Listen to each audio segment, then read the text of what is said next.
Saudara Muhammad Khairul Ahyar, saya persilahkan. Oke, terima kasih kepada MC telah memberikan waktunya kepada saya. Oke, Assalamualaikum warahmatullahi wabarakatuh. Waalaikumsalam warahmatullahi wabarakatuh. Alhamdulillahirrabbilalamin, wabinasta'in wa ala umuri dunya waddin. Wassalatu wassalamu ala asrafil anbiya'i wa imamul mursalin, Sayyidina wa maulana Muhammadin amma ba'd. Yang terhormat Dr. Dina Sugianti, MSI, selaku DPL Pembimbing Lapangan kelompok 14, sekaligus narasumber pada pagi hari ini. Ibu, monggo Bu. Yang terhormat Koordinator Desa Ahmad Lufi Wahyudi, yang terhormat juga pada peserta yang telah meluangkan waktunya untuk mengikuti acara webinar pada pagi hari ini. Dan tak lupa teman-teman KKN seperjuangan kelompok 14 KKN DR 75 UIN Wali Songo Semarang. Oke teman-teman, sebelum saya menyerahkan kepada narasumber, izinkan saya untuk sedikit menyinggung tentang tema pada pagi hari ini. Tentunya pada masa sekarang kita sedang menghadapi masa-masa pandemi COVID-19 yang dimana imun kita itu perlu ditingkatkan. Tentunya kalian penasaran kan, pangan lokal daerah Pati apa yang dapat meningkatkan imunitas tubuh kita? Daripada kalian penasaran dan terus penasaran, saya akan sedikit membacakan CV dari narasumber pada pagi hari ini. Nama Dr. Dina Sugianti, MSI, lahir Kediri 29 Agustus 1945. Alamat BSB Geraha Taman Pelangi, Semarang. Nomor WA mungkin bisa dicatat 081 222 444 27. Riwayat pendidikan S1 Kimia Universitas Negeri Malang, S2 Kimia ITS, S3 Ilmu Pangan UGM.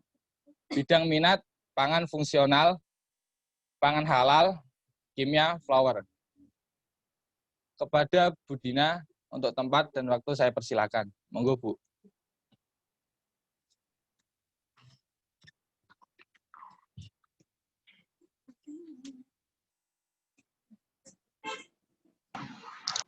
Oke, baik. Terima kasih. Mas, siapa namanya?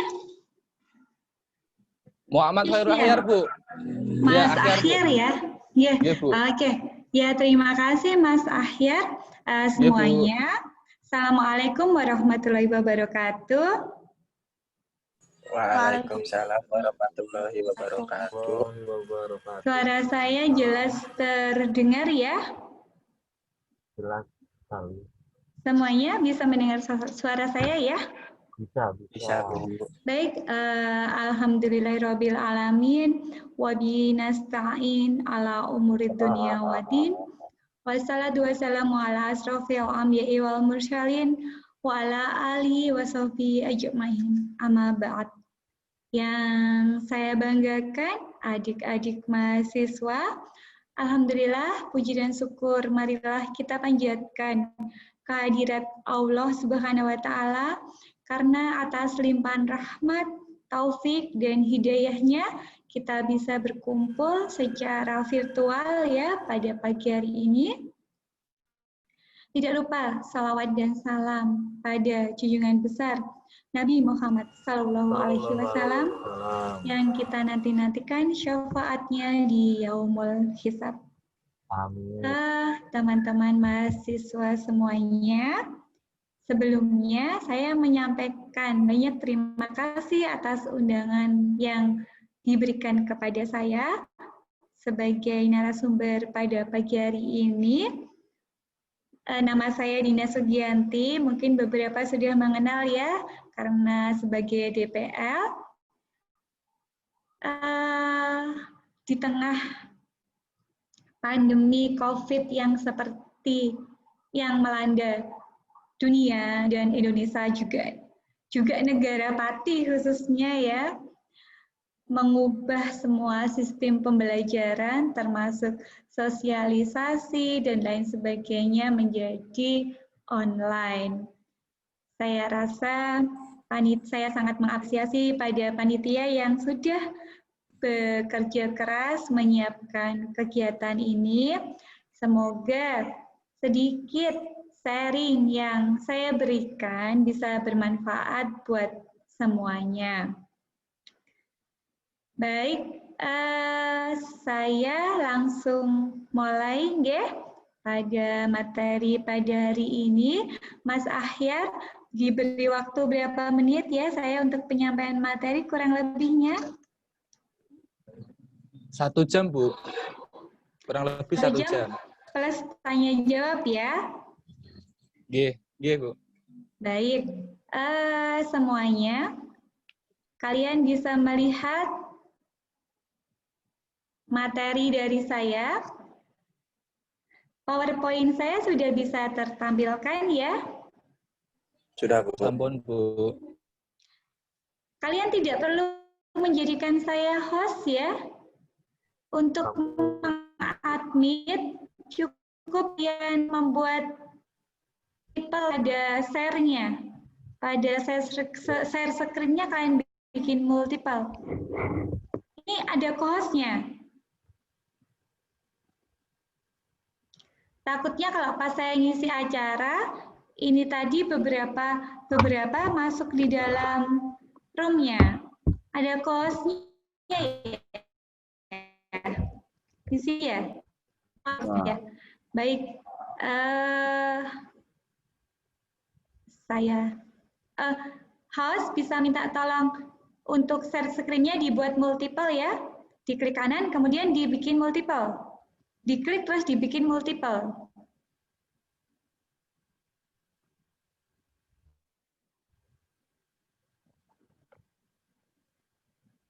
Sudah, Bu.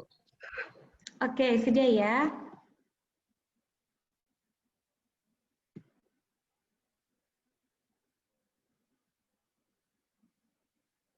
Baik, sudah kelihatan ya PPT saya? Sudah, Bu. Oke, nah tema kita kali ini adalah peran pangan lokal untuk peningkatan imunitas di era pandemi COVID-19. Kita tahu masa pandemi COVID-19 membuat kita harus meningkatkan sistem kekebalan tubuh yang merupakan kekuatan pertahanan tubuh di dalam melawan bakteri dan virus. Dan daya tahan tubuh adalah salah satu kunci agar tidak tertular virus COVID-19. Datangnya virus, bakteri itu dari banyak tempat ya. Mungkin bisa dari penyakit, dari sesuatu yang kita sentuh, sesuatu yang kita hirup, itu bisa. Nah, sebenarnya hal-hal apa saja sih yang dapat meningkatkan daya tahan tubuh? Sebelum saya ke pangan lokal, itu ya, lindungi keluarga kita, jadilah tameng, baik bagi diri sendiri maupun keluarga kita.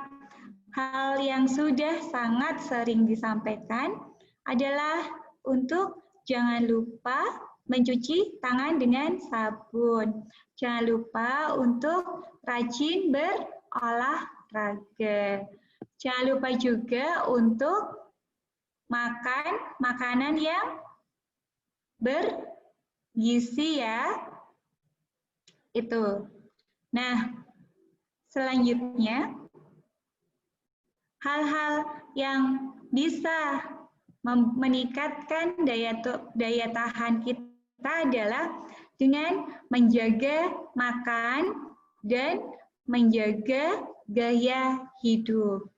Makan makanan bergizi sangat penting untuk meningkatkan kekebalan tubuh agar terlindung dari infeksi virus serta memberikan perlindungan ekstra bagi tubuh. Di dalam isi piring kalian harus ada makanan pokok yang merupakan sumber karbohidrat, harus ada lauk pauk yang merupakan sumber protein, serta harus ada sayur dan buah yang merupakan sumber vitamin, mineral, dan serat.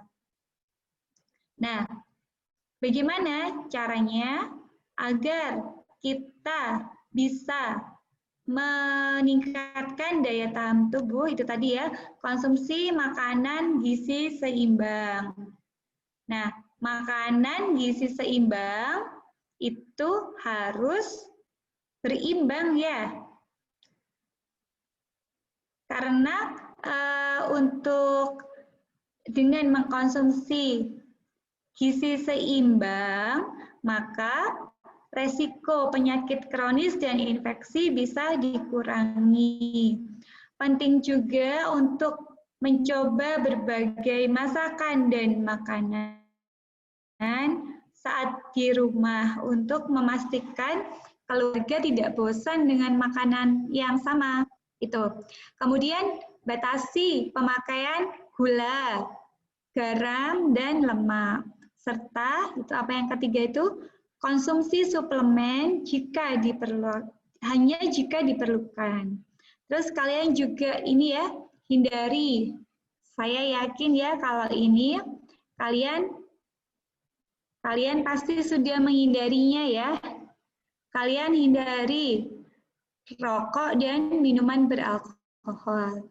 Kalau rokok sudah pasti. Kalau minuman beralkohol pasti karena kita tidak boleh mengkonsumsinya ya.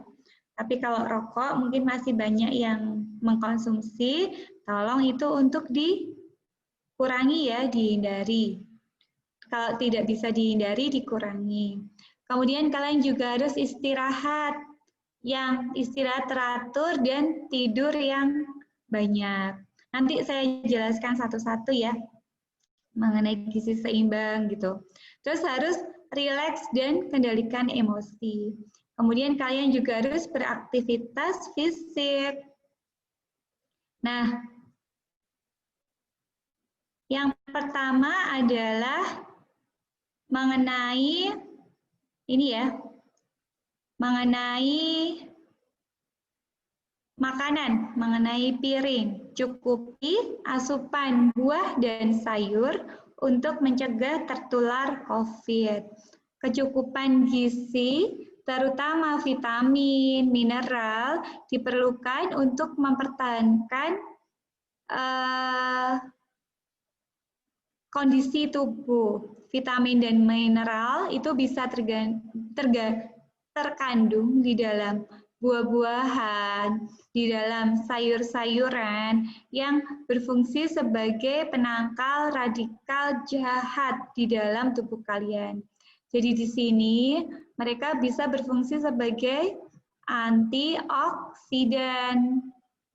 Antioksidan yang bisa melawan radikal jahat. Radikal jahat ini menyebabkan metabolisme tubuh tidak bagus, terus juga menyebabkan kalau cewek-cewek itu biasanya kulit kusam, nggak seger. Itu salah satunya karena adanya radikal bebas. Nah, sayuran, kalian lihat sayuran ini, sayuran itu harus berwarna-warni ya.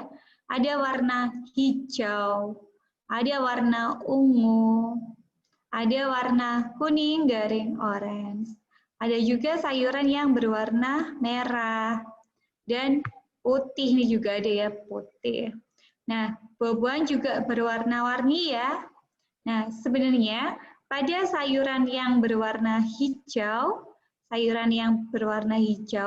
hijau di sini, maka dia banyak mengandung sumber karoten. Nah, semakin banyak karoten, selain karoten dia juga mengandung vitamin C. Ada asam folat yang bisa menghambat pertumbuhan sel-sel yang abnormal, sel kanker. Kemudian juga membantu memproduksi sel darah merah. Yang purple, sayuran yang berwarna ungu juga banyak mengandung antioksidan dan vitamin.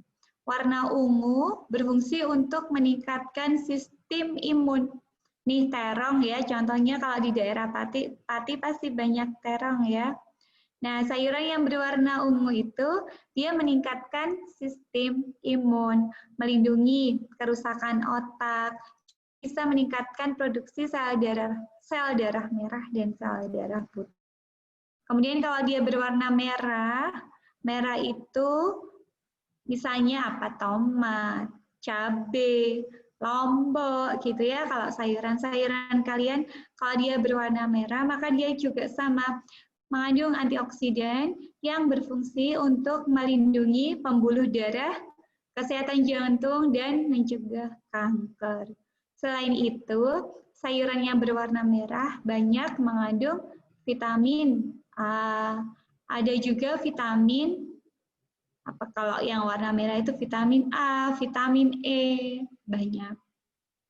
Kemudian sayuran yang berwarna orange, saya rasa kuning dan orange itu dekat ya, jadi komposisinya hampir sama.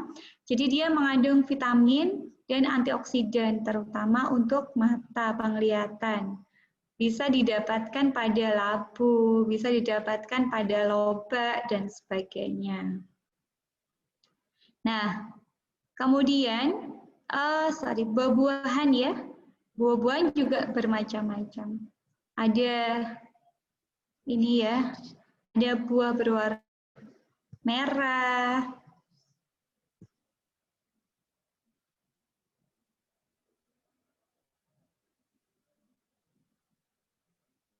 Nah, buah-buahan ada macam-macam, ada buah-buahan yang berwarna merah, ini ya. Buah-buahan yang berwarna merah, maka dia banyak vitamin C. Ada juga senyawa flavon. Ada juga senyawa flavon. Kemudian berwarna merah juga ini bisa berfungsi untuk menurunkan kolesterol, juga bagus untuk kesehatan hati. Kemudian ada buah berwarna kuning, orange gitu ya, itu dia kaya karoten dan kaya vitamin A. Dia kaya karotin dan juga kaya vitamin A. Nah, misalnya ini pada apa yang kuning orange itu pisang, jeruk ya, pastinya di Pati banyak ya itu ya, pisang, jeruk, pepaya, mangga dan sebagainya. Maka dia berfungsi sangat baik untuk kesehatan hati. Kemudian buah-buahan yang berwarna hijau. Hijau apa ya misalnya? Yang hijau itu mangga kalau belum matang ya. Alpukat tapi dalamnya kuning ya. Jadi apa yang hijau itu apel Malang itu kan hijau ya.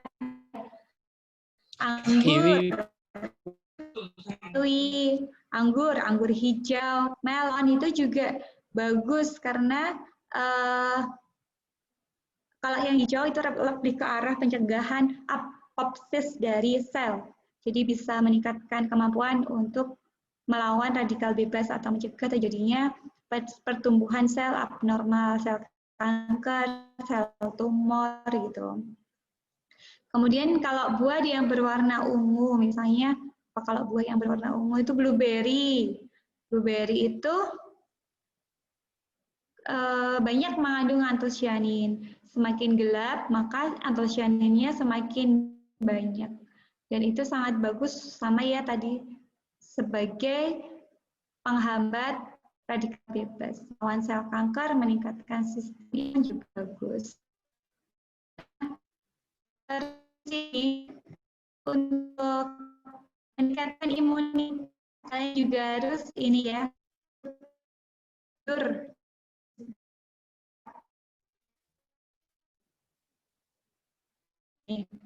Kalian kita butuh istirahat teratur dan tidur yang cukup. Perlu kalian perhatikan, tidur itu cukup 6-8 jam. Ya, 6-8 jam itu cukup buat kalian.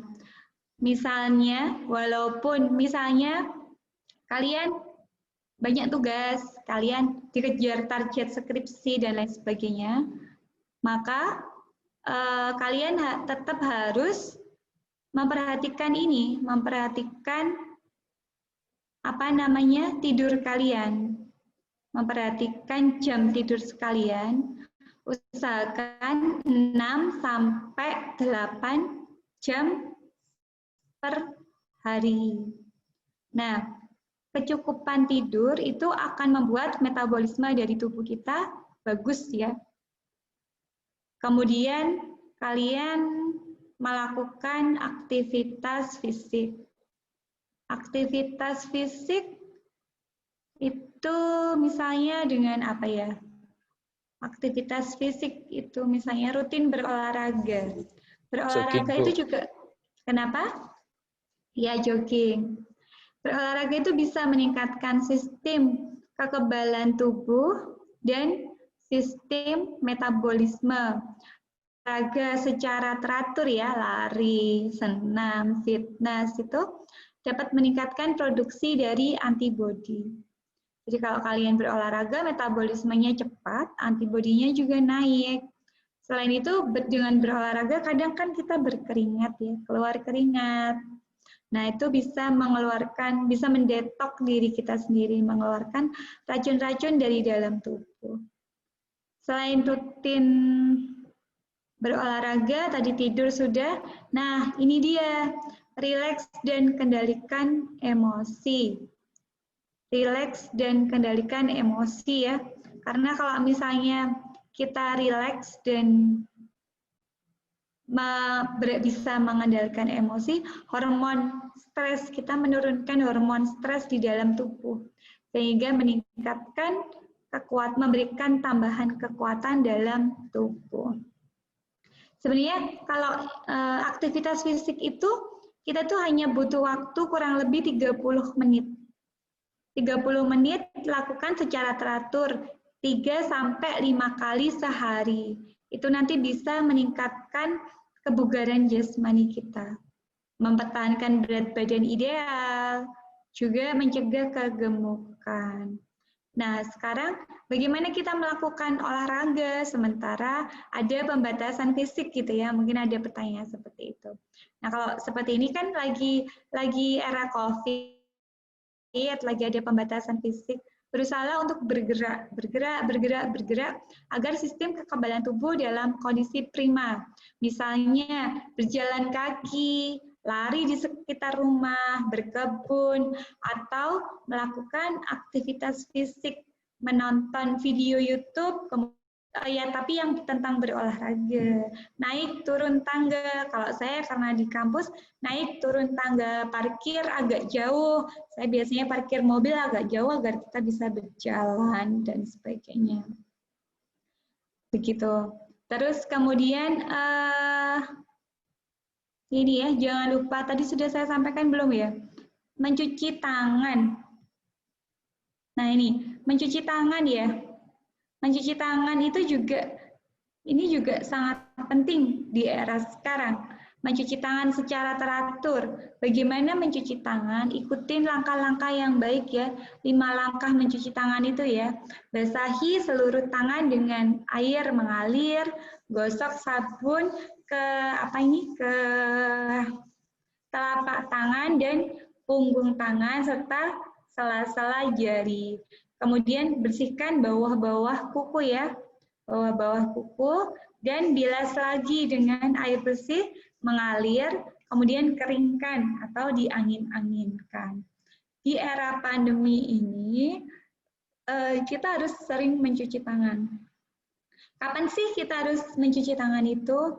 Mencuci tangan dilakukan terutama setelah kita melakukan kegiatan seperti lari misalnya, kemudian ketika kita sampai atau nyampe di tempat kerja, setelah kita batuk, setelah kita bersin, sebelum kita menyiapkan makan dan minum, sebelum kita makan dan minum, sebelum masuk mobil, kalau saya biasanya cuci tangan, sebelum masuk ke rumah, setelah buang air kecil, buang air besar itu kita cuci tangan dengan air mengalir ya. Gunakan selalu air mengalir. Begitu. Kemudian tadi ya, batasi gula, garam, dan lemak. Penggunaan gula, garam, dan lemak itu penggunaan gula, garam, dan lemak yang berlebih itu akan memperlambat metabolisme kita. Juga membuat kita, kalau lemak kan kelebihan berat badan, tersumbat, dan sebagainya. Selain itu, pada konsumsi makanan, dasar dalam bahan makanan, makanan kalian juga harus bersih. Makanannya harus bersih, jadi keamanan pangannya terjaga. Bagaimana supaya makanan kalian itu terjaga, supaya ininya terjaga itu bagaimana? Harus dicuci dulu sebelum dimasak, dicuci dan dibersihkan sebelum dimasak, dipisahkan dan dibedakan, pisau, telenan itu dibedakan. Terus dimasak dengan benar dan matang. Kemudian dia juga disimpan pada suhu yang tepat. Kalau butuh di kulkas, simpan di kulkas. Nah, gunakan air ya, terutama gunakan air yang aman. Gunakan bahan baku air yang aman.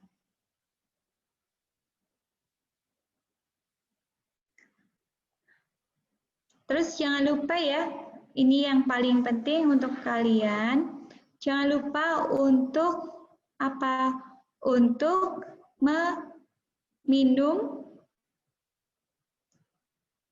meminum 8 gelas air sehari.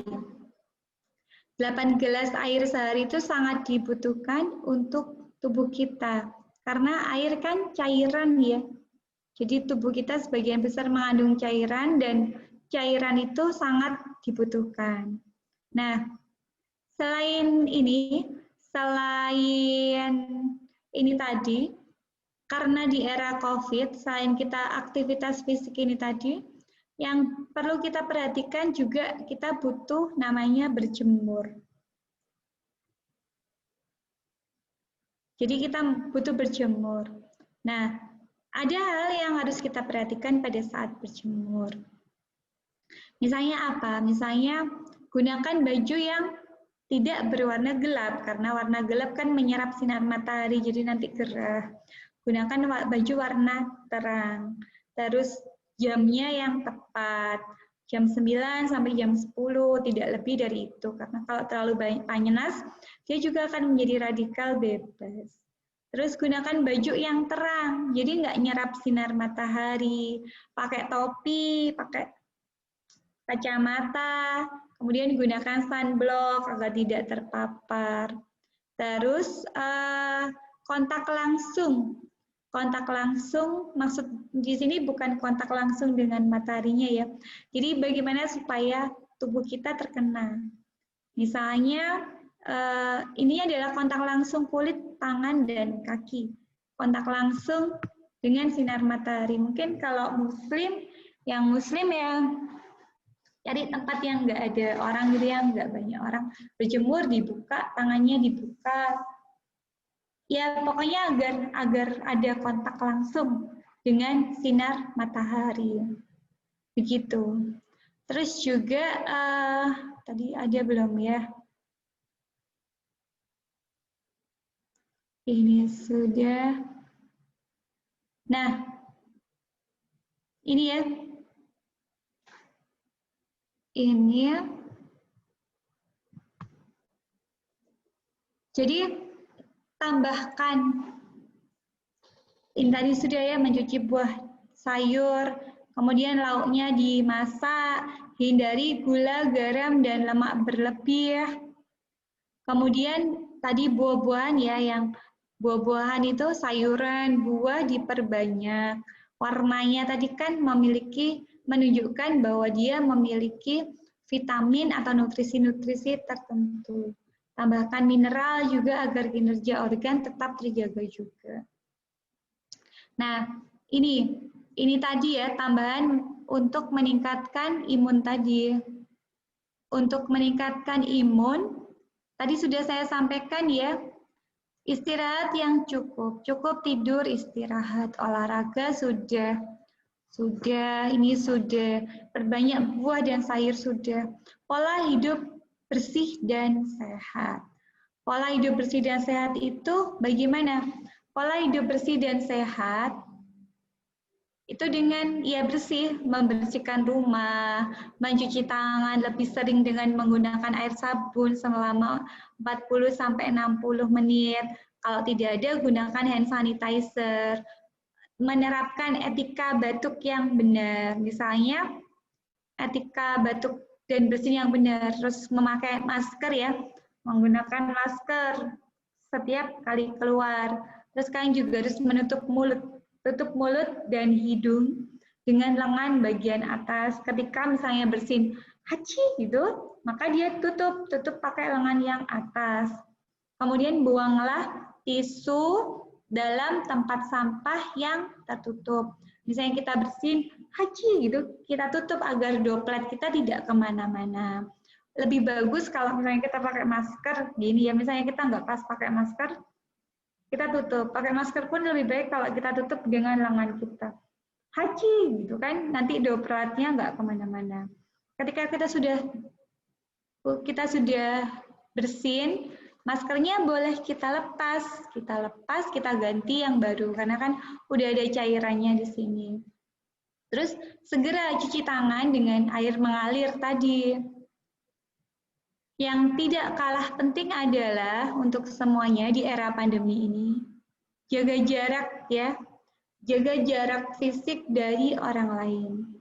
Diharapkan semua pihak berperan di dalam memutus rantai penularan COVID dengan melakukan pembatasan jarak dengan cara yang benar.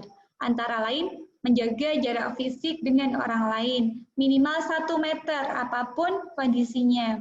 Misalnya nih Ikhtiar dengan Junaida kan dekat. Walaupun dekat, walaupun sahabatan, tetap apapun kondisinya, kalian tetap harus jaga fisik ya. Jaga jarak ya.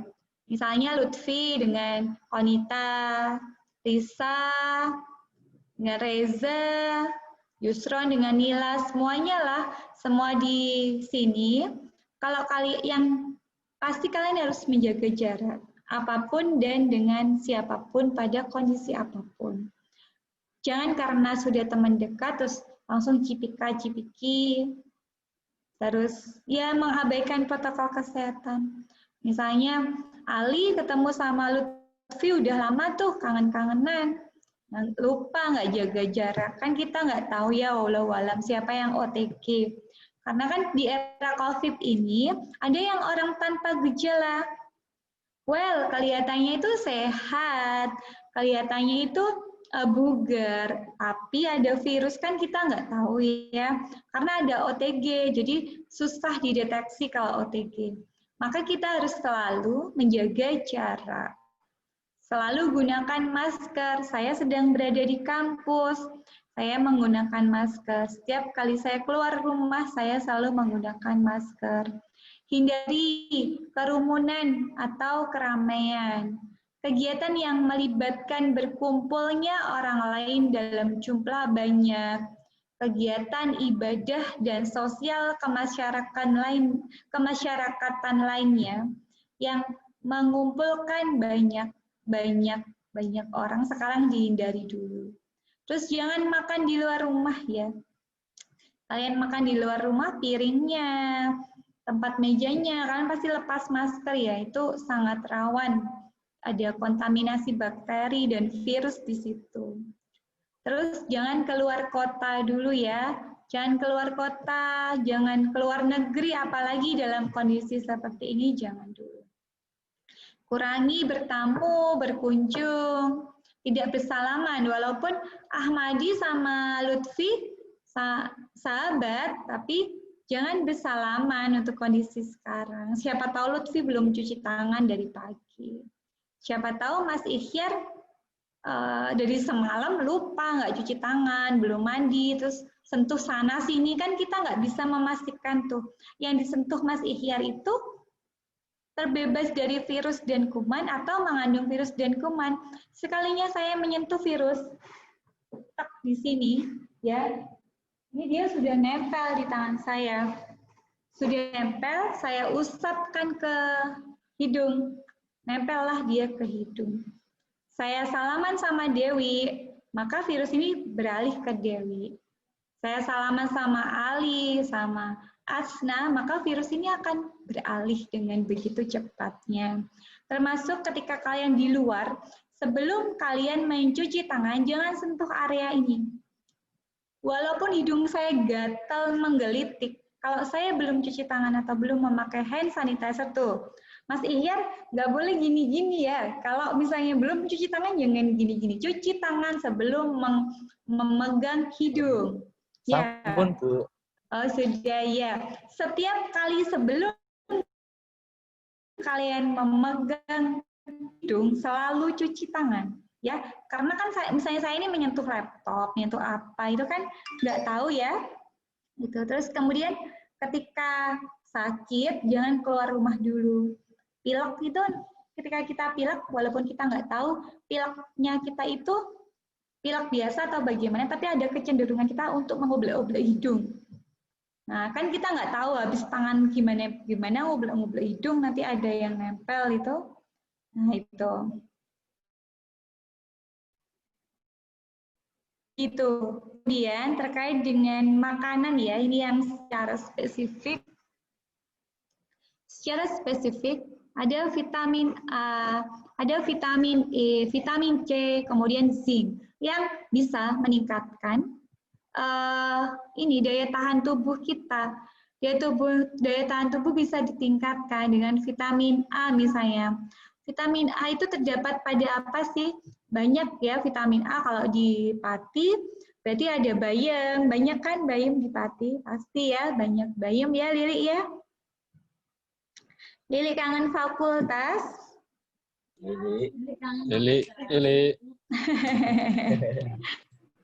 Ya, Bu. Saya lagi di ruang kelas, barangkali Lili kangen fakultas. Nah, saya lanjut ya, vitamin A. Vitamin A ada pada wortel, ada pada kuning telur, ada pada ubi jalar kuning, kemudian ada pada singkong, sereal, brokoli, semuanya banyaklah di daerah Pati pasti bisa didapatkan dengan sangat mudah untuk vitamin A. Nah, kemudian selain vitamin A ini berfungsi itu ya membantu mengatur sistem kekebalan tubuh, perlindungan terhadap infeksi, kemudian menjaga permukaan kulit ya, memberikan perlindungan terhadap infeksi dengan cara menjaga permukaan kulit dan jaringan pada mulut, lambung, usus, dan pernafasan agar tetap sehat. Makanya vitamin A dibutuhkan. Cari sumber vitamin A yang dekat yang ada di pati. Bayam, ubi jalar, wortel pasti ada di semua tempat di negara tropis ini ya. Kemudian ada vitamin C. Vitamin C itu sudah tahu ya semuanya vitamin C.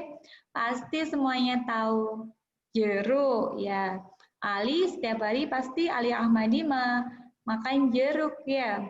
Nah, bagus itu, yang jeruk itu bagus.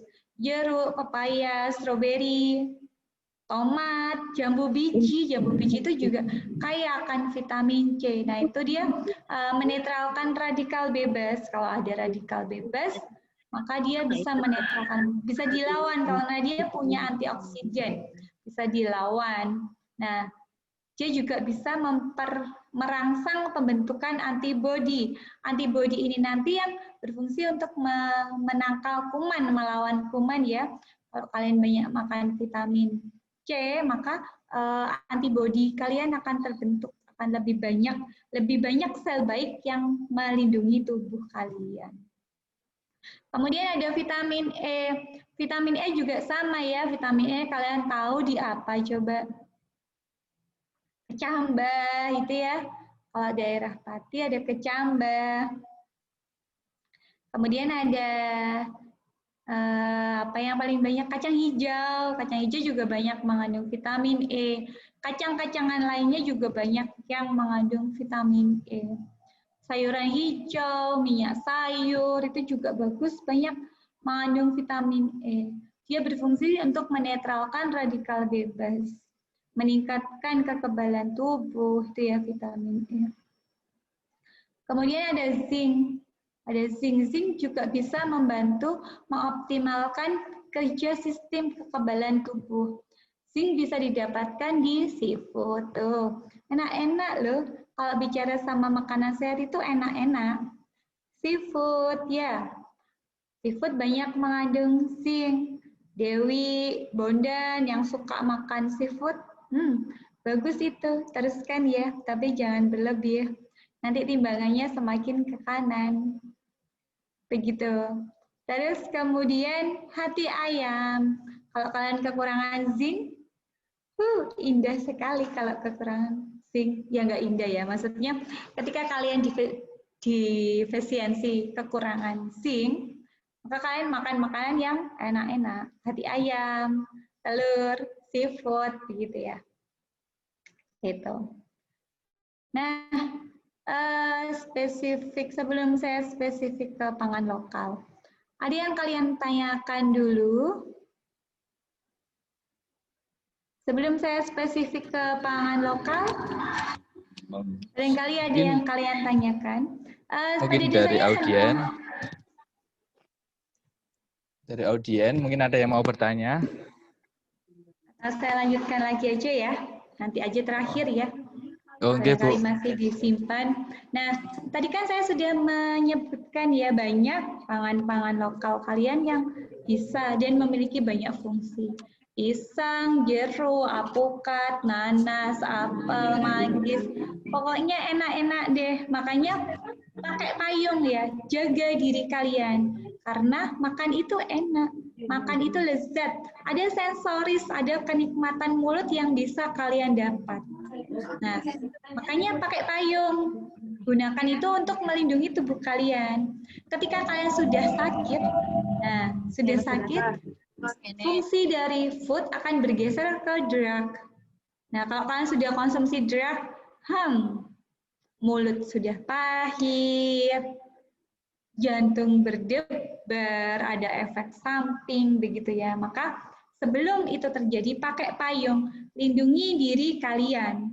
Dengan ini, dengan makan makanan yang enak, ya, udah enak, sensoris dapat, kelezatan dapat, tubuh sehat, muka jadi lebih celing ya, yang cewek-cewek, berat badan stabil, nggak banyak lemak di dalam tubuh. Nah, dengan asupan buah sayur yang cukup, juga kalian terlindung dari virus COVID ya. Itu enak-enak kok, minum air putih.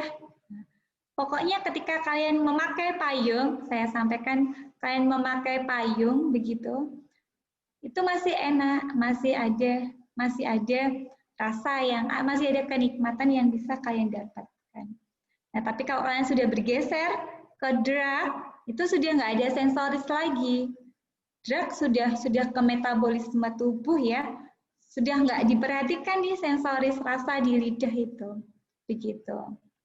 Nah, ini tadi sudah saya sampaikan, ini sudah. Nah, ini beberapa pangan lokal yang sudah terbukti dia memiliki aktivitas yang sangat bagus di dalam peningkatan imunitas.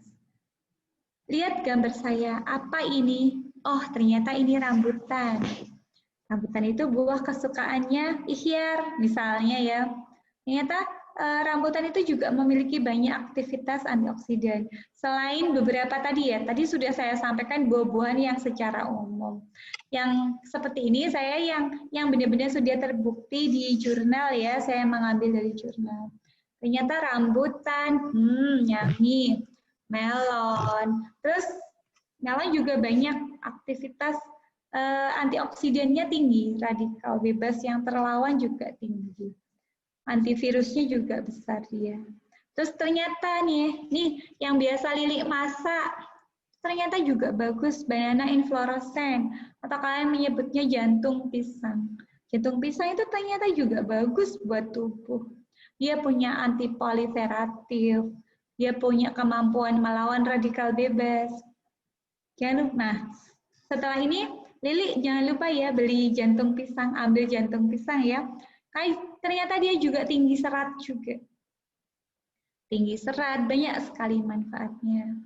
Terus ada banana, ada banana, apa yang namanya ada apukat.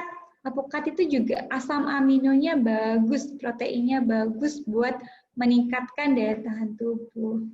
Terus ini ada apa ini namanya lengkuas. Itu juga sama. Ini beberapa yang saya ambil contohnya yang bisa bermanfaat untuk meningkatkan imunitas. Saya rasa itu dari saya. Silahkan kalau ada yang hendak kalian tanyakan.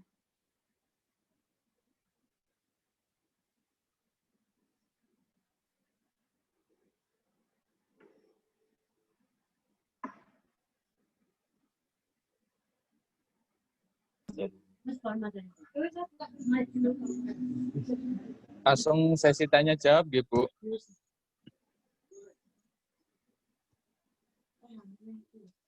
Iya.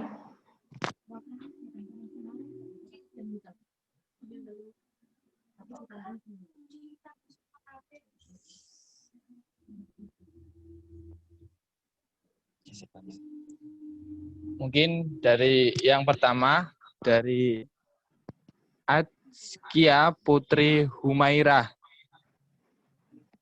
Mungkin bisa mengajukan pertanyaannya.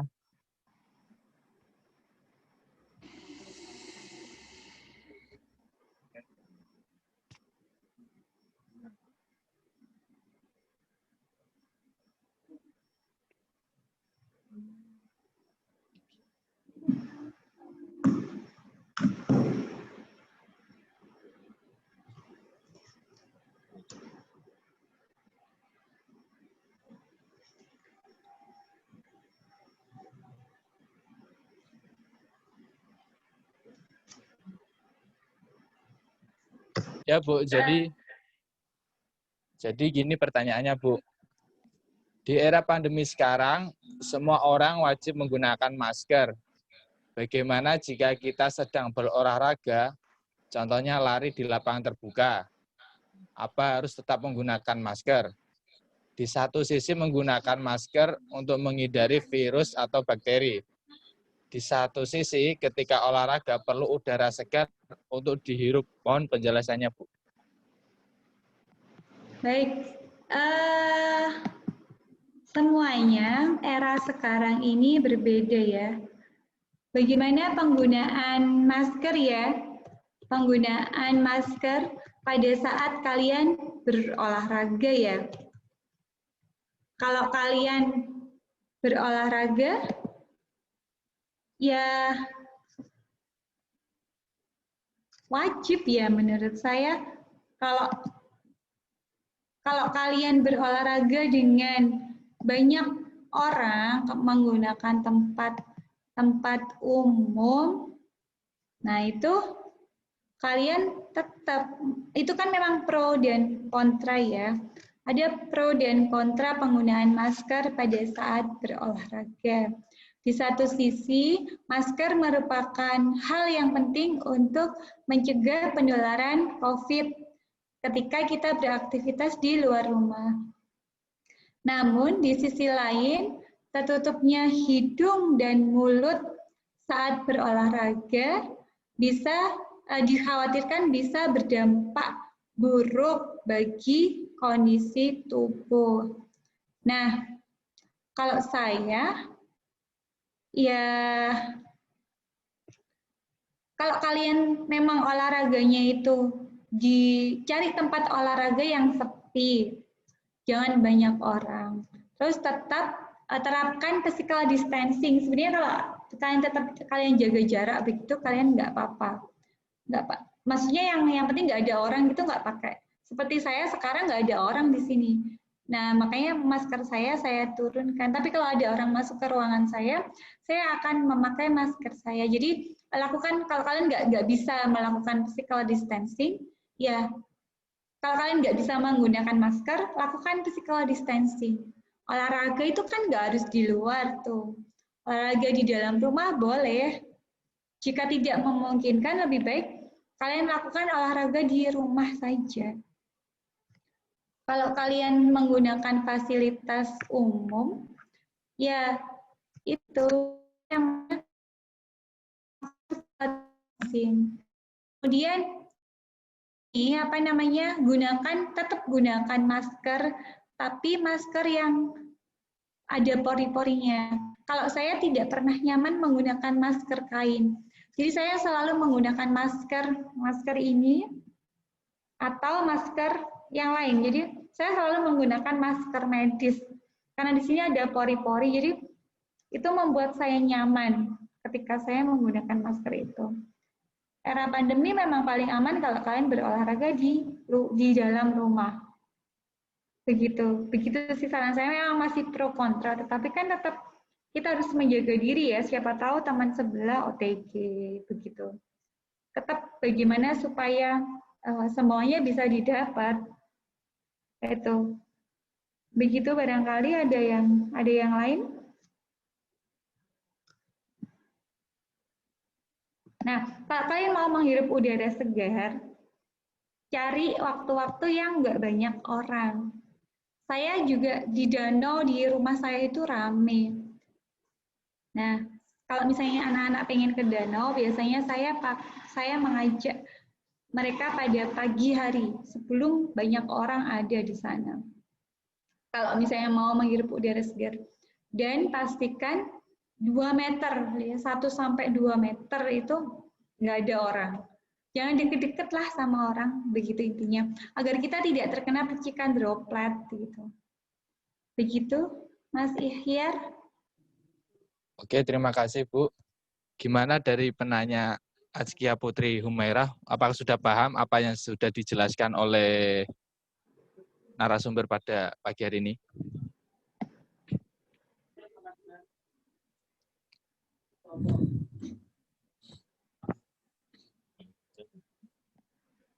Mungkin lanjut saja ya Bu, untuk pertanyaan selanjutnya ya Bu. Iya. Ini dari Fikri Nur Hidayati. Mungkin bisa untuk dijelaskan lagi melalui Zoom-nya. Fikri Nur Hidayati.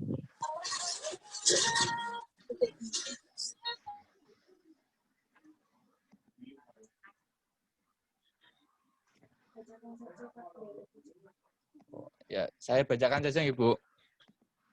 Iya.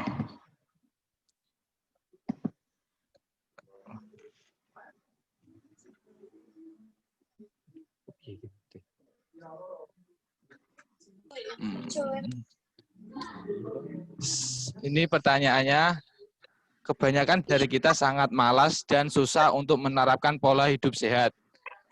Nah, yang menjadi pertanyaan saya di sini yaitu bagaimana sih biar kita tuh mau dan tidak malas untuk menerapkan pola hidup sehat. Yang kedua, apa sih prinsip yang harus kita lakukan biar suka makan sayur-sayuran dan mengurangi makanan cepat saji. Baik, ini sepertinya pengalaman pribadi ya, siapa Vicky? Tidak hanya Vicky, mungkin Mas moderator dan teman-teman di sini semuanya juga sama ya. Di dalam makan itu ada kepuasan, ada sensoris lidah yang harus kita puaskan. Ada rasa yang harus dipenuhi memang. Nah, memang itu bukan merupakan rahasia umum ya, kalau makan yang enak pasti kita mau gitu ya. Tapi kalau makan makanan seperti sayur itu ya mikir-mikir begitu. Nah, kalau menurut saya pribadi intinya adalah sadar diri. Maksudnya sadar diri itu gimana ya? Batasi diri. Kita boleh kok makan makanan yang tinggi lemak, makan makanan ayam dari restoran cepat saji, itu nggak apa-apa. Cuma sadar diri gitu. Kalau saya pribadi kan kalau sudah ibu-ibu, saya Saya ibu dengan 3 anak ya, saya sudah 3 kali melahirkan. Nah, tentu saja Mohon pada maaf, saat sebentar Bu. menyusui, pada saat itu berat badan itu semakin naik gitu ya, semakin Moodnya dimatikan dong. tekanan begitu. Nah, kalau pengalaman saya pribadi, kita harus sadar diri, kita harus berada di dalam keseimbangan, dan ketika kita mengkonsumsi misalnya suatu saat, kan kita nggak perlu kok, menurut saya itu kita nggak perlu meinikan diri kita sendiri,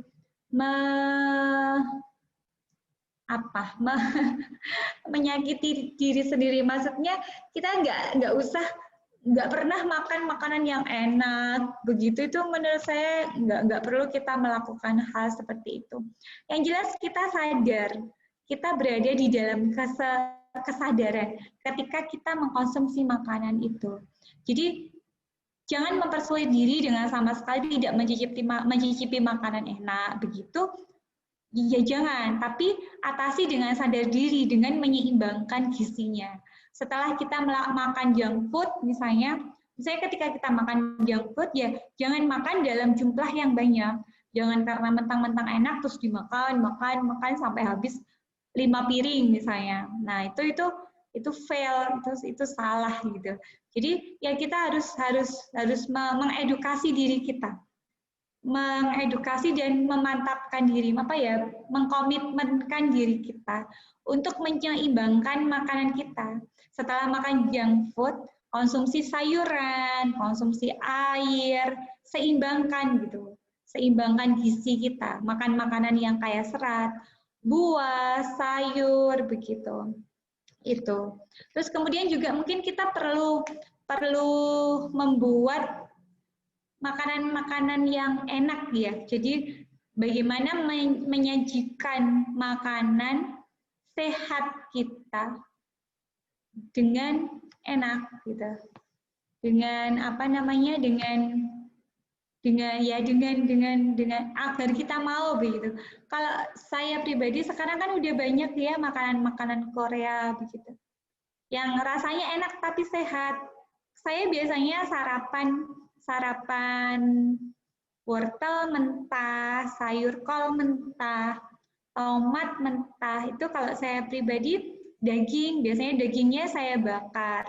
Saya bakar daging, kemudian sayur-sayuran mentah itu saya masukkan di dalam spring roll. Kemudian saya makan. Jadi bagaimana kita membuat makanan yang lezat dari makanan yang sehat. Begitu. Jadi ya harus banyak trik memang agar bisa terpenuhi gitu ya. Kemudian taulah dulu manfaat dari buah dan sayur. Jadi kita harus meyakinkan di dalam diri kita bahwa buah dan sayur itu bermanfaat agar kita juga tertarik untuk mengkonsumsinya. Kemudian kita juga yakinlah bahwa dari makanan itu kita tidak hanya butuh rasa lezatnya, tetapi kita lebih butuh efeknya untuk tubuh kita. Begitu. Saya rasa itu ya. Jadi intinya adalah kesadaran diri kita, komitmen kita, kemauan kita. Karena sebanyak apapun ilmu kita, kalau kita tidak sadar, kita tidak komit, kita tidak berjanji pada diri kita sendiri, ya itu semua nanti akan fail. Apalagi yang berurusan dengan lidah ya, dengan lidah dan perut. Itu sudah bukan rahasia lagi ya, kalau menginginkan yang enak itu. Saya rasa begitu, Mbak.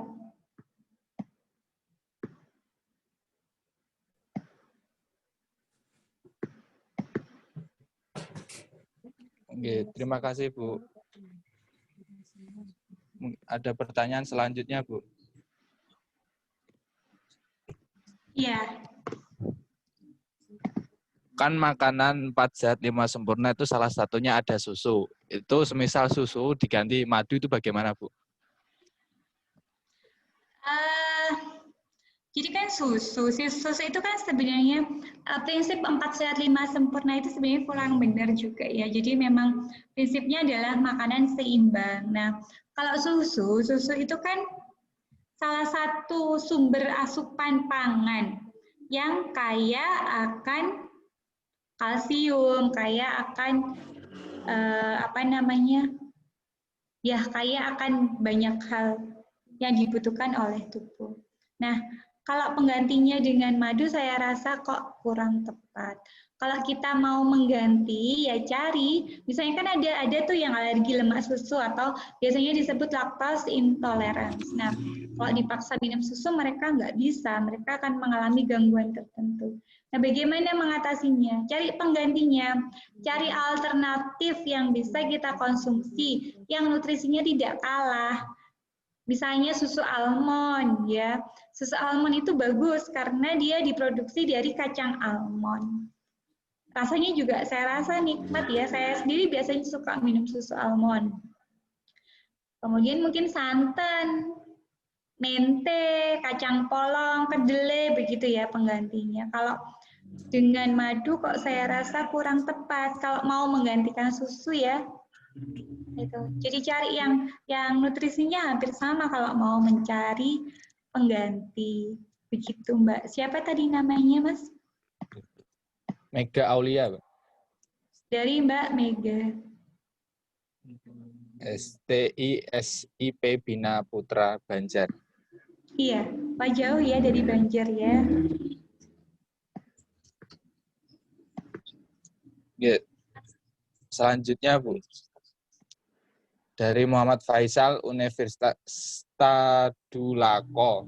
Pertanyaannya, bisakah Ibu jelaskan pemenuhan kadar dalam bentuk persen dari masing-masing jenis makanan seperti lauk pauk, buah-buahan, sayuran, dan makanan pokok yang menjadi peran dalam meningkatkan imunitas tubuh di masa pandemi sekarang? Ini bagaimana Mas? Pertanyaannya saya agak kurang jelas. Maksudnya?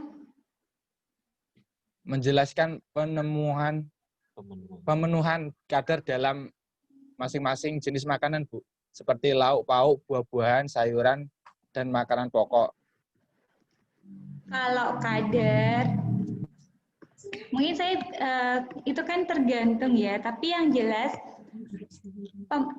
kita mengacu pada prinsip gizi seimbang saja. Jadi kan pada prinsip gizi seimbang itu kan ada yang harus kita perhatikan. Misalnya air 8 gelas per hari. Kemudian sumber karbohidrat itu harus kita konsumsi 3-8 porsi per hari. Sayuran berapa porsi? 3-5 porsi. Protein nabati, buah-buahan, hewani, terus garam dan gula kita konsumsi secukupnya. Nah, untuk kadarnya kan kita harus makan beraneka ragam makanan ya, kita sesuaikan. Piringnya kita sesuaikan agar gizi seimbang kita itu tercapai. Tadi kan di dalam piring itu kan ada yang tadi ya, jadi kan ada lauk pauk dan buah-buahan, kemudian makanan pokok dan sayur-sayuran itu kan harus beririsan ya, ada balancing antara lauk pauk, buah-buahan, makanan pokok dan sayur-sayuran itu ya. Gitu. Jadi ya memang kalau persentase mengikut pada prinsip makanan gizi seimbang saja. Jadi piringnya dibagi 4, kemudian antara makanan pokok dan sayuran itu dibalancingkan. Sesuai yang disampaikan oleh Kementerian Kesehatan itu ya yang di PPT saya mengambil dari Kementerian Kesehatan. Dari yang disampaikan oleh Kementerian Kesehatan. Jadi memang ya kita sesuaikan ya makanan pokok kita sepersekiannya itu loh 3 per. Ini kan kita bagi 2 seret, kemudian kita bagi 2 lagi. Itu makanan pokok, kemudian sayurannya, kemudian buah-buahan. Kita sesuaikan seperti ini. begitu. Tapi kalau persen, berapa persen harus makan wortel, berapa persennya itu memang saya belum bisa mempersenkan seperti itu, karena itu kan sangat beragam nantinya. Itu.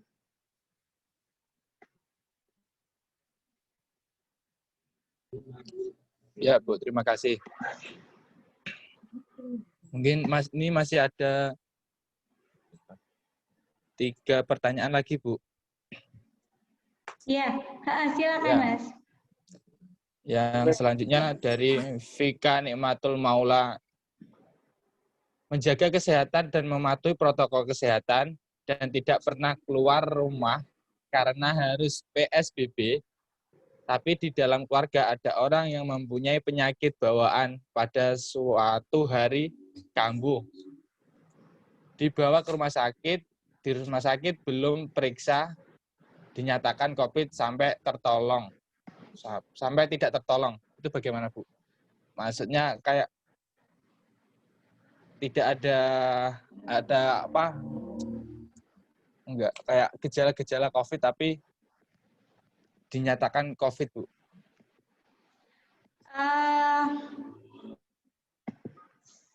Pada dasarnya kan memang setiap rumah sakit itu berbeda, tetapi harusnya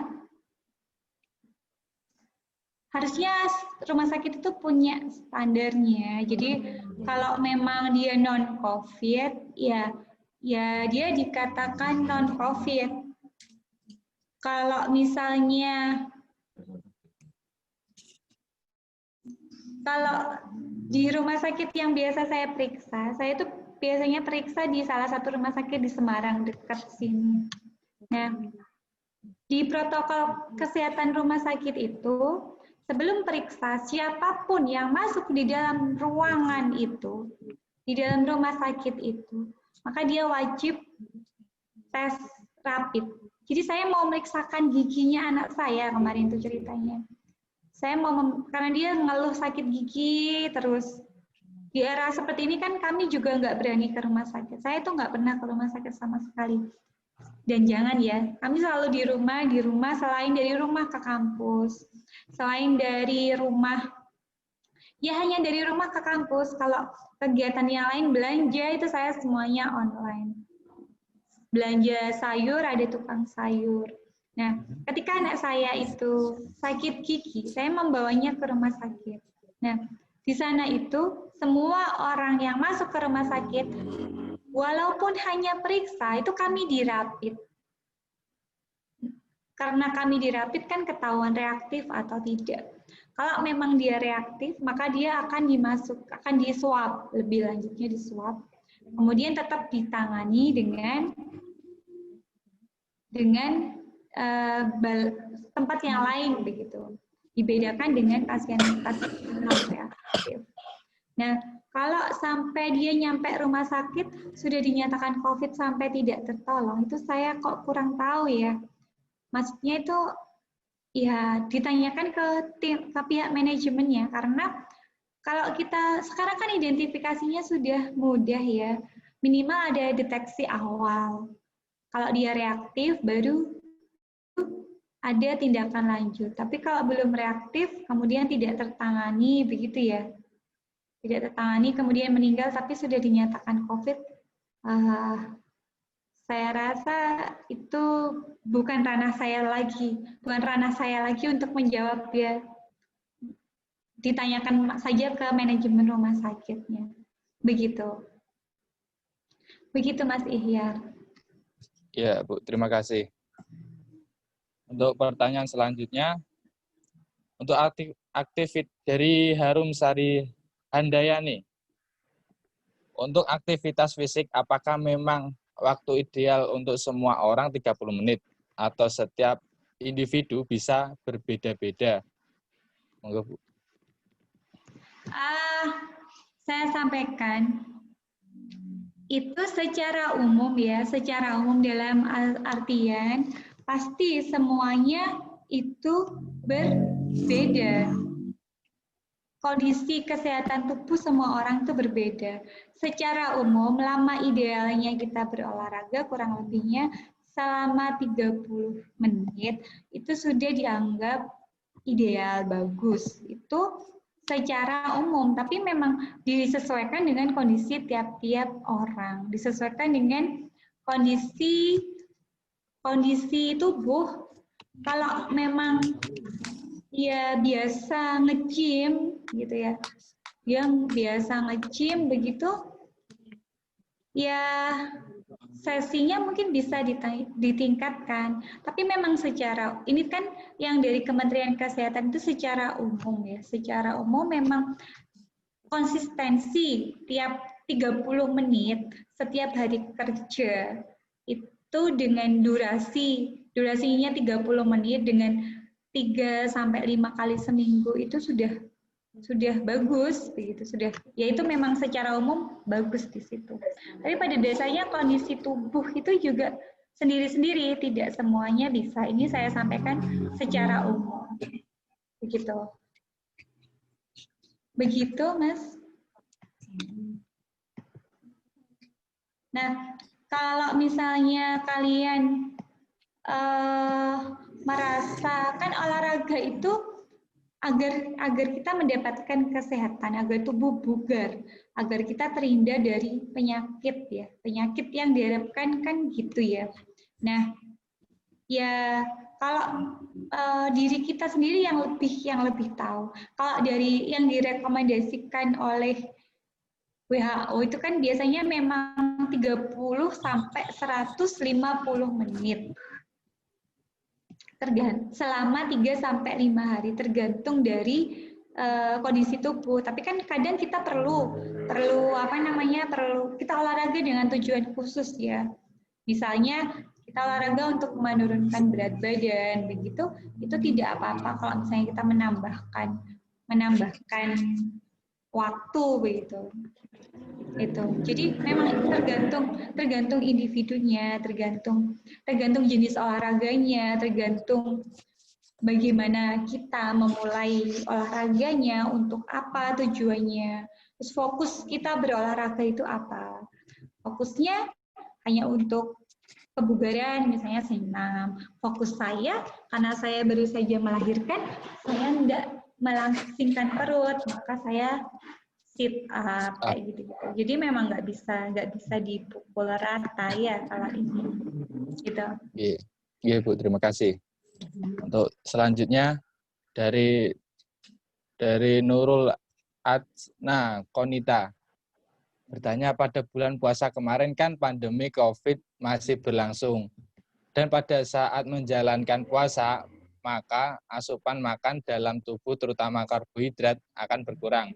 Nah, yang mau saya tanyakan, dalam keadaan puasa, bagaimana kita bisa terus menjaga imun tubuh saat puasa dengan mengutamakan aspek pangan lokal daerah Pati.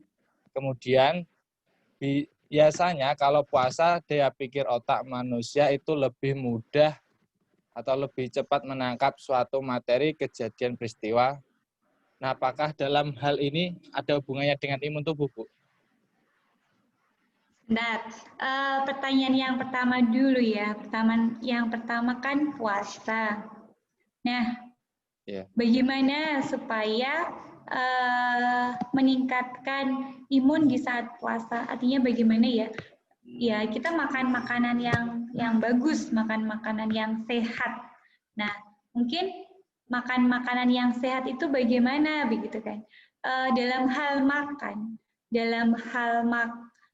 sebenarnya kan salah satu tujuan puasa, selama menjalankan puasa kan kita tentu saja ingin agar tubuh kita tetap sehat. Bahkan salah satu tujuan puasa adalah agar kita lebih sehat dari biasanya. Nah, tetapi tujuan itu bisa tercapai kalau kita mengatur pola makan yang tepat dan sehat.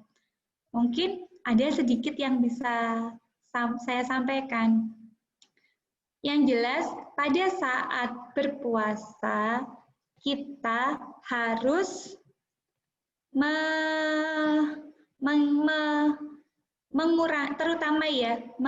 kita kan puasa.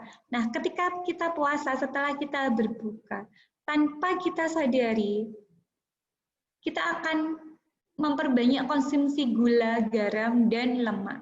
Nah, padahal gula, garam, dan lemak itu akan nggak bagus. Mungkin kalian juga tahu kalau pas puasa ada es dawet, es cendol, es buah yang manis-manis begitu ya. Kemudian ada gorengan.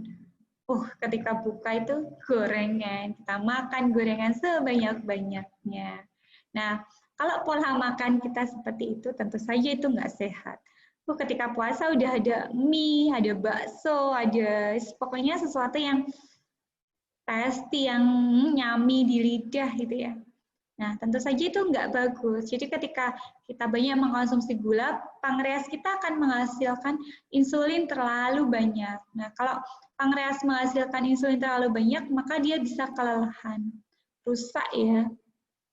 Gitu. Nah, jadi sebaiknya konsumsi air putih dulu jadi konsumsi air putih yang banyak pada saat berpuasa. 8 gelas itu pada saat sebelum kita makan sahur, kemudian setelah makan sahur, sebelum kita berbuka, setelah kita berbuka, kemudian sebelum kita sholat Isya, setelah kita sholat Isya, itu konsumsi air putihnya harus kita banyakkan. Terus karbohidrat kompleks, nasi, yang karbohidrat kompleks ya, yang mengandung karbohidrat kompleks kan tentunya kita butuh karbohidrat kompleks. Nasi oat, nasi merah itu bagus. Kedelai, tempe itu juga bagus. Jadi itu bisa kita jadikan rekomendasi ketika kita berpuasa. Nah, yang pasti itu ya, jadi konsumsi gula, garamnya dikurangi. Terus tadi apa ya? Pertanyaannya lagi.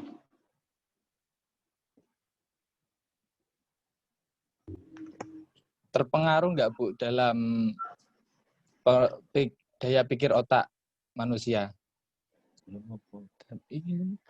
Ketika kita berpuasa, apakah puasa mempengaruhi apakah puasa mempengaruhi ini ya, kinerja otak ya? Nah, Iya, Bu. tadi saya sarankan kalau kita puasa, kita wajib memenuhi asupan gizi, mengandung karbohidrat kompleks, mengganti minuman atau cairan, kemudian pada saat berbuka dan sahur, kemudian makan makanan yang ada proteinnya, buah dan sayur.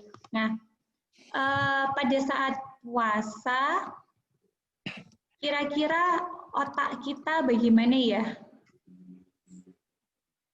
Saya rasa kok sebenarnya puasa, beberapa penelitian itu puasa itu bisa mempengaruhi, malah bisa memperbaiki sel otak. Mungkin kurang asupan, mungkin jadi kurang agak pusing-pusing gimana gitu Bu, mungkin Bu. Jadi memang kalau puasa, kan memang puasa pada otak dipengaruhi juga oleh jumlah glukosa. Jadi ada pengaruh jumlah glukosa yang didapat pada hari itu. Ketika puasa, glukosnya dia akan terbatas. Ketika terbatas, tubuh akan mencari sumber lain. Nah, mungkin menggunakan glikogen dan lain sebagainya. Nah, glikogen dalam lemak.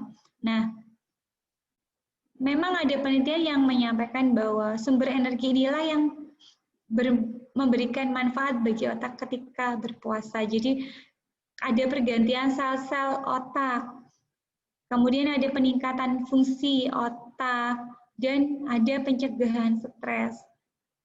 Tapi memang mungkin pada saat kita berpuasa, kita sendiri karena lemes gitu ya, lemes pada saat itu kurang nggak ada energi gitu, jadinya kita agak cenderung males berpikir begitu ya. Tapi kedepannya sebenarnya puasa malah bagus untuk otak. Begitu sih saya rasa, Mas. Kalau yang pangan lokal, tadi sudah saya sampaikan banyak kok pangan lokal di Pati yang bisa dijadikan sumber makanan ketika puasa, buah-buahan, sayur-sayuran, terong, bayam, kangkung, itu di Pati banyak semua ya Mas Ihyar ya. Itu bisa kalian Banyak jadikan banget, sumber Bu. bahan makanan. Iya. Buah sayur tadi yang jelas prinsip karbohidrat, buah dan sayur itu kalian penuhi, itu bagus begitu. Sangat-sangat banyak kok saya rasa. Sayur-sayuran kan juga banyak ya di Pati ya. Apa sayuran bayam, terong, kangkung, Wah, banyak banget, Bu. selada, kacang itu ya, itu kan bagus juga. Tadi yang Iya. protein kan ada unggas ya, banyak unggas di Pati ya, ayam, ikan, telur, Iya. susu saya rasa sangat banyak dan bisa didapatkan dengan melimpah. Terus buah-buahan kalian nggak perlu buah-buahan yang impor kok, buah-buahan lihat aja di Lokal. sekelilingnya.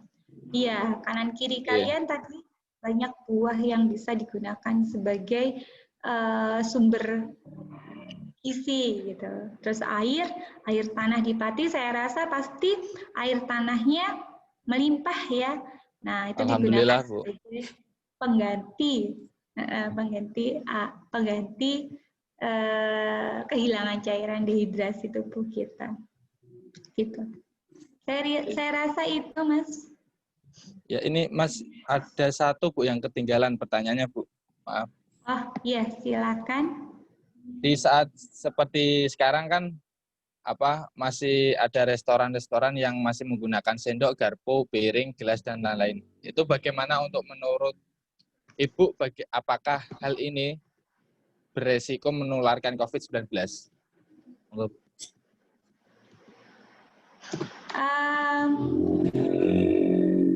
Kalian percaya selama COVID itu saya tidak pernah makan di luar. Padahal saya biasanya suka makan di luar. Kalau jalan-jalan pasti makan di luar. Bisa kuliner itu benar-benar yummy. Tapi kalian kurangi ya. Memang sebenarnya penularan melalui makanan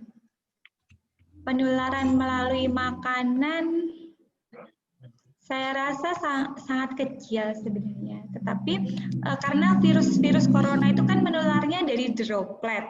Seseorang yang terinfeksi melalui kontak permukaan. Ketika seseorang itu batuk, bersin, dan tetesannya itu loh jatuh di meja, piring, alat makan yang tidak sengaja tersentuh oleh kita, naudzubillah ya, yang tanpa sengaja, kalau misalnya ada yang tanpa sengaja menyentuh permukaan yang terkena tetesan droplet tersebut, kemudian menyentuh mulut, hidung atau mata, ya bisa tertular.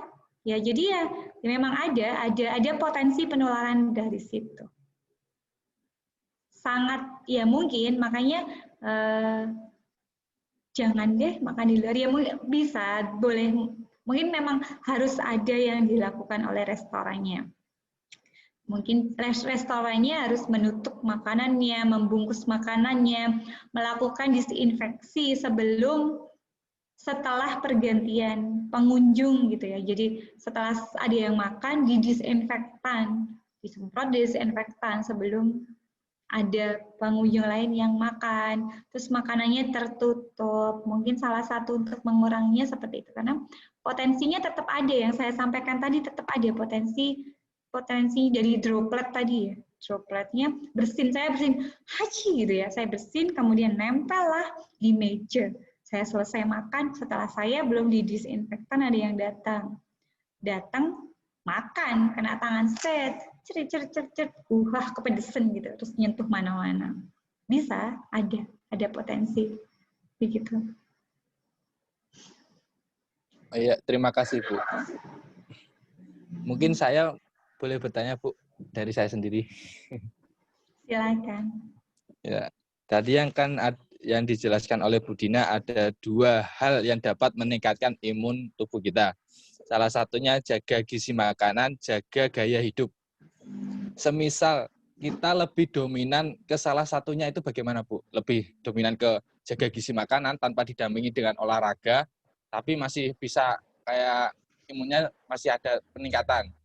Dan begitupun sebaliknya, yaitu jaga gaya hidup, seperti kita banyak-banyak olahraga, tapi kita dalam jaga gizi makanan itu agak kurang, Bu. Itu bagaimana, Bu?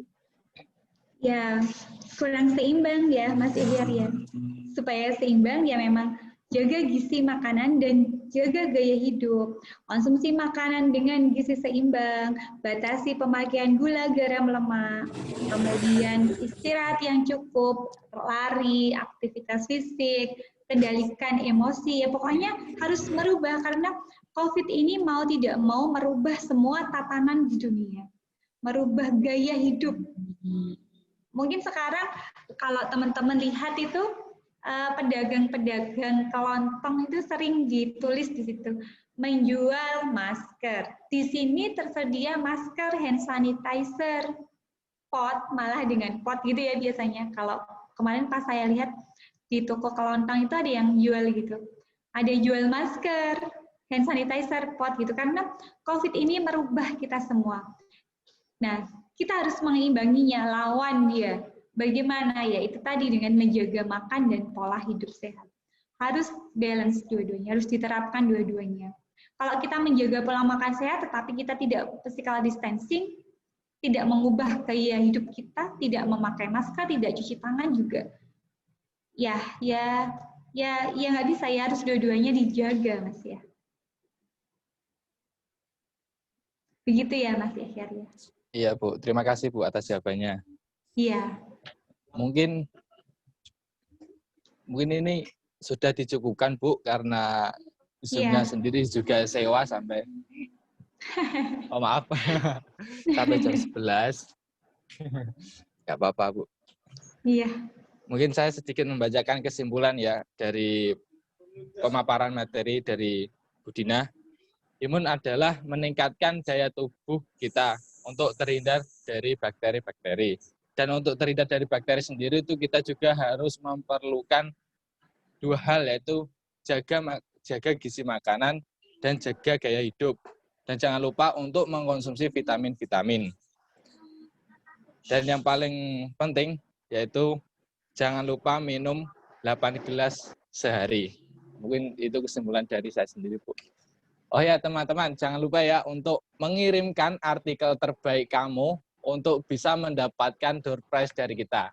Kirimkan ke admin grup WA, deadline paling lambat sampai jam 8. Deadline paling lambat sampai jam 8. Pemenang akan diumumkan via IG KKN kelompok 14. Jangan lupa ya, di-follow KKN Rek 75_Walisongo 14. Mungkin itu dari saya, Bu. Kurang lebihnya saya mohon maaf apabila ada kata dari saya yang berkenan di hati-hati kalian. Dan terima kasih kepada semua peserta yang telah berpartisipasi. Dan terima kasih sama Bu Dina juga telah memaparkan materi yang sangat luar biasa pada pagi hari ini. Terima kasih semuanya pokoknya. Untuk sesi selanjutnya, mohon maaf sebelumnya, mungkin videonya bisa ditampilkan untuk sesi foto bareng. Monggo, mas-mas, mbak-mbak, para audien, para peserta. Diaktifkan semua videonya.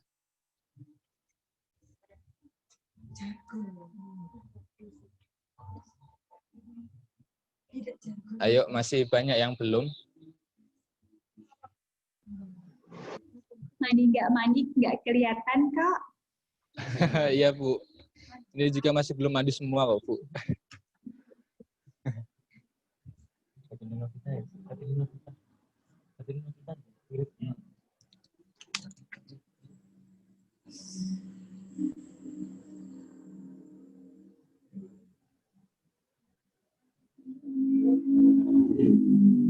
Ayo, mas-mas, mbak-mbak. Segera ya. Ayo Mbak Alika, Bedia, Mbak Ijria, Mas Deni, Mbak Naili, Mas Muhammad, Reza, ada Farah, ada Belinda, semuanya yuk. Gila yuk, kita foto bareng. Mbak Naili diaktifkan ya Mbak kameranya. Halo kakak.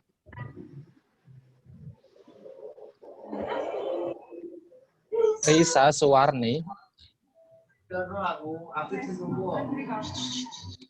Ayo yang belum, Aditya.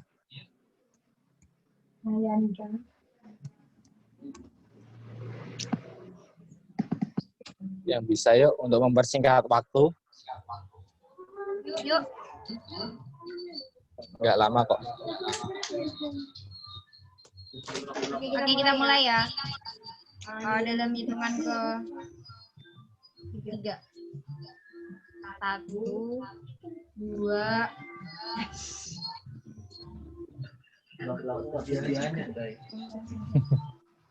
2, 3.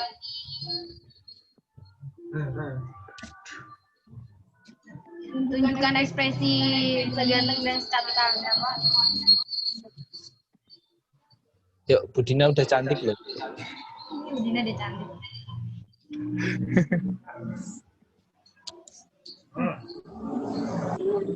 Lagi ya, 1, 2, 3.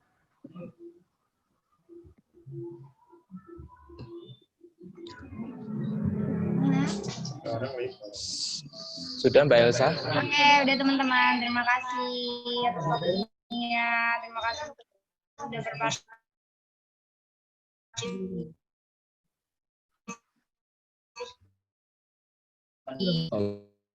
Oke.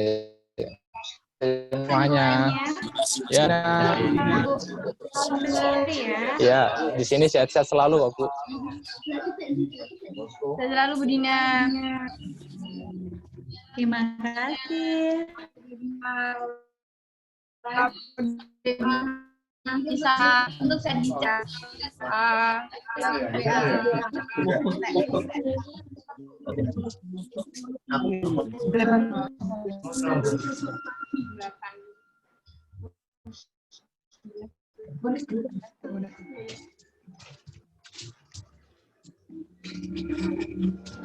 Dina lagi di kampus ya, Bu? Dina lagi di kampus ya, Bu? Dina sedang di kampus ya? Sedang di kampus ya? Iya, saya di kampus ngantor. Kalian kangen kampus nggak? Kangen, Bu. Ya, Bu, kita kangen. Kangen kuliah jam 6.10. Dina main ke Pali. Saya nggak ada pandemi kan biasanya main-main ya sana. Nanti kita yang ke sana, Bu, ke rumahnya Ibu. Ya, Bu, nanti kita yang ke sana ya, Bu. Silakan kalian ke sini ya. Iya, saya tunggu ya. Main ke rumah saya. Baik, ini saya izin live dulu ya. Oh, iya, Bu. Terima kasih, Bu. Sudah meluangkan waktunya. Terima kasih, sukses selalu. Terima kasih ya. Ya, Bu. Terima kasih.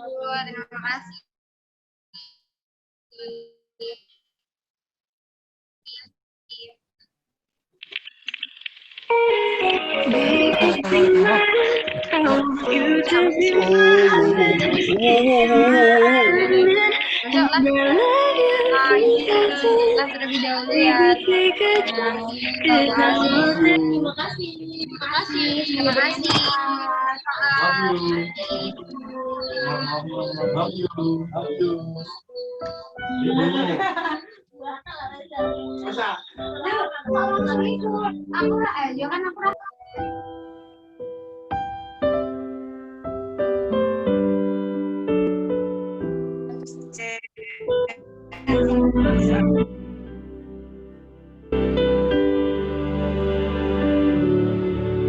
Saat ku sendiri, kulihat foto dan video bersamamu yang telah lama ku simpan. Hancur hati ini melihat semua gambar diri yang tak bisa ku ulang kembali. Ku ingin saat ini engkau ada di sini, tertawa bersamaku seperti dulu lagi. Walau hanya sebentar, Tuhan tolong kabulkanlah. Bukannya diri ini tak terima kenyataan, hati hati ini hanya